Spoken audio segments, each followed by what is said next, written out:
Hello, welcome back to the land of Kakiak. My name is Laurel and I am the mom to 3 boys who I homeschool using the Robinson curriculum as the base of our education.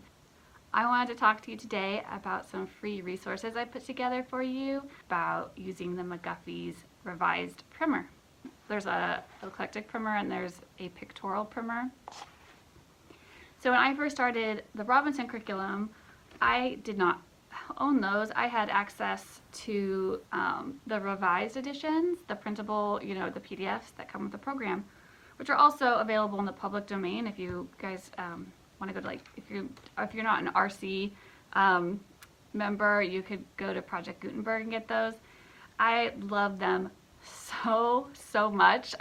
I just got off on my love tangent. What was I saying?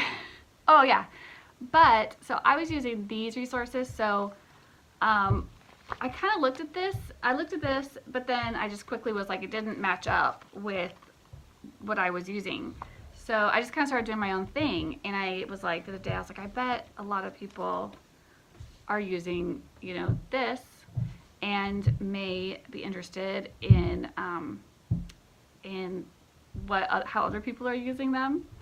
So I just tried to gather my thoughts today and put onto paper basically what I do in our method, and I just thought I would give you what I had and see if that could be a help to you.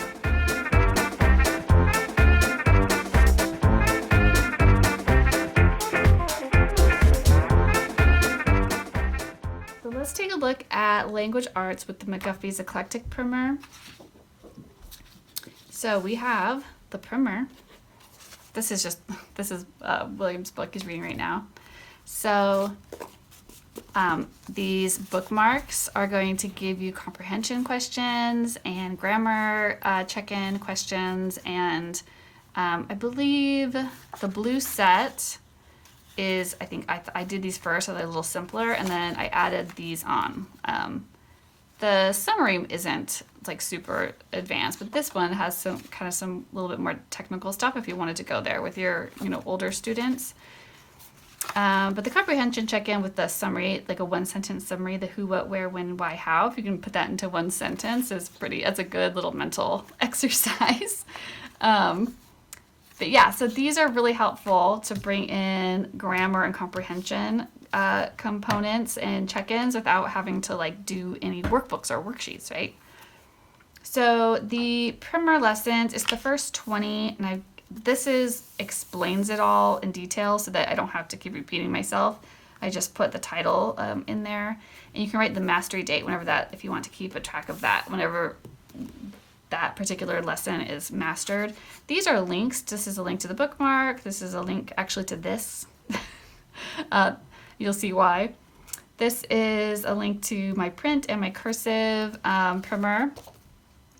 So the copywork, I started out with 1 line of copywork, and I think we were up to 4, I think maybe by the end, which just depends on your child, per day or, per lesson. So some people start and other kids on cursive. So, I had someone ask for that. So I did, because I originally just had the print. And so I did put the whole entire book into cursive, for you. Now some kids, so this isn't tiny, it's not college ruled, but it's not, some kids just may need, at the beginning, they may need, my kids didn't, my kids just went with this, but they were probably 6 when they started this, or maybe 5, late 5, early 6, and some kids might need something like this to start out with. They just may need a slightly thicker line. So yeah, I just got this at Walmart. So I'm sure I'll see if there's anything online I can link down below. If you're an online shopper like me, I'm please don't make me look for stuff. Just tell me where to get it. I don't have time for this. Oh yeah, I always use if I ever have any misprint on my cardstock, I just use it for structure for my printed books at home. And then I do give like room to draw, like draw 5 men in a boat, because that was from the story. But anyway, so there's that, and then there's the print copy work, which looks like this, which does have, whenever there was like scripted parts in there, I included scripted parts. And my font, I wanted it to be very legible, so they're learning how to read and stuff, so I didn't want this to be a confusing font for them, because I do think that this font that they use is kind of confusing. But the one that's really confusing is like the F, the lowercase f, and the P, lowercase p.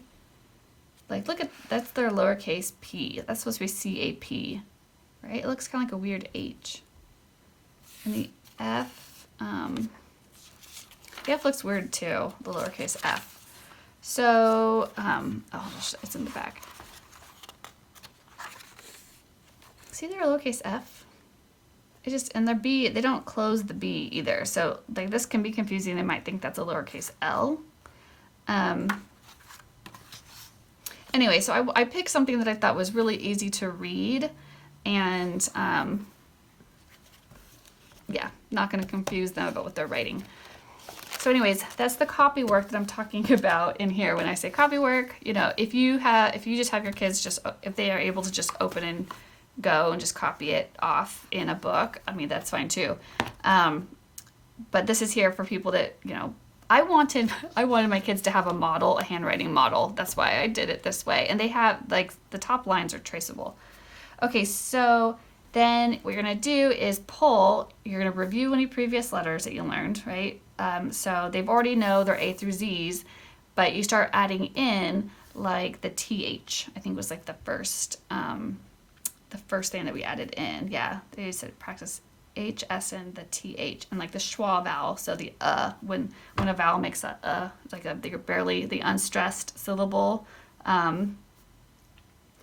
like in the or love. Like if you look up the word love in your dictionary, looked over on the right to the where they like the pronunciation, it'll say L and looks like an upside down E.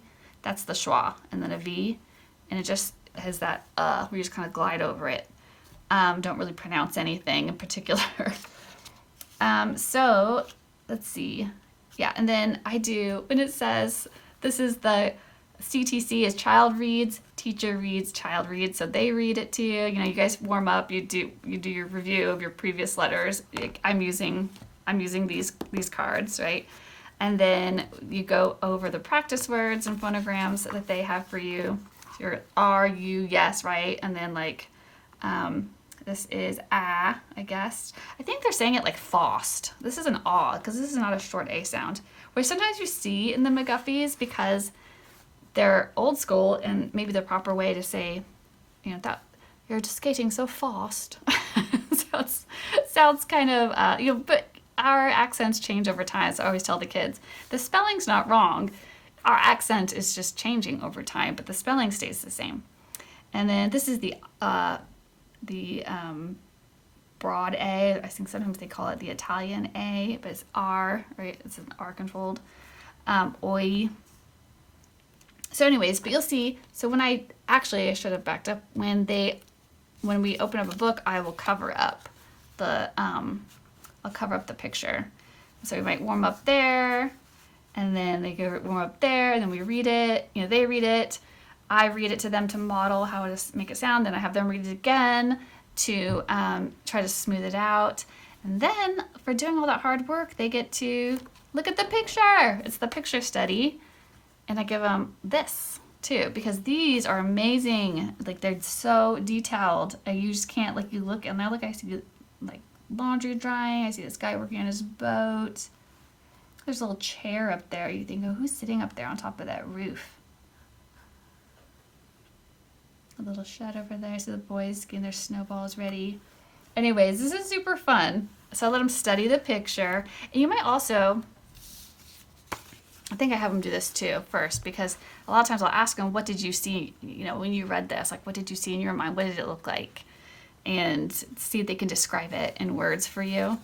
and then she'll say, is this how it looked like to you? So it's kind of like a big reveal, and it's like a reward. It works for my kids. Okay. Let's see. Again, and then just do the copy work. And it actually goes pretty quickly. And like, I just really treasure the time. I like honestly treasure the time that I have in these books with my boys. So yeah, and so it's just my pattern of just keep reviewing, add your new card in, put it in the new stack so it'll be reviewed the next time, reading, modeling, reading, comprehension, grammar check-ins, picture studies, and a little copy work.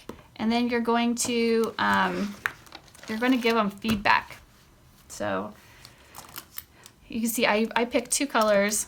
I try to pick nothing that looks like severe or stressful. So like some cool colors, just 2. And I check every single element. I check every single letter, every single spacing, every single bit of punctuation, every indent, because they're trying to make it look exactly like this.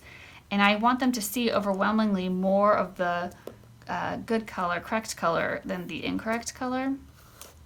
And I'll say, maybe they didn't space things, they did it too far or not far enough or whatever. We talk about that, we mark that, and they may, if they need to practice their A's, they may do that a little bit more, right? So we don't like make them feel bad, or like, I just want them to overwhelmingly see that how well they've done, that they have mastered so many things. Sometimes they just accidentally, write the wrong letter, or they drop a letter, that happens a lot. And it's like, you're like, oh, you just forgot a letter here, and just try to keep it as positive as you can so that they'll keep wanting to do it. So yeah, William used to just get ecstatic, and I used to, he'd see all these stars, and so he didn't mind having to practice his A a couple times, because then I'd come back and go, wow, look at you, these A's you practiced. Look at, this is the best one. That is the very best one. I'd always like circle the very best one. And then I'd actually put like a sticker. I had some star stickers I was putting on every page. And he would get so excited to get that star sticker. It was unreal. So just keep it positive. And, but you are giving honest feedback, for their betterment. Okay, so I just figure if you like that system, you can keep going past the lesson 20, but you may not need to have it written out for you. And I do a note in here for you, like the schwa, and like I think the possessive S comes in, and I noted that, but you'll probably be able just to pick these things out yourself. Yeah, if you guys like love this system, if you're like, I love that and I want her to do another 20 lessons, leave me a comment down below if you need that. And I did also do some flashcards so you could play memory with the other phonograms, like, so not just, you had them from the ABCs component to learn those sounds, but these are from the first 20 lessons, and then plus some more. But they might be worth, and they're all, if you have the Robinson, stuff, they're all in here, so you could see exactly how to pronounce them too. But and then I did give you a blank page, so if there was more sounds or more phonograms that you wanted to practice, you could make flashcards for them. Just print out as many blanks as you need. I think it still just says ABC on the back. I print everything on cardstock.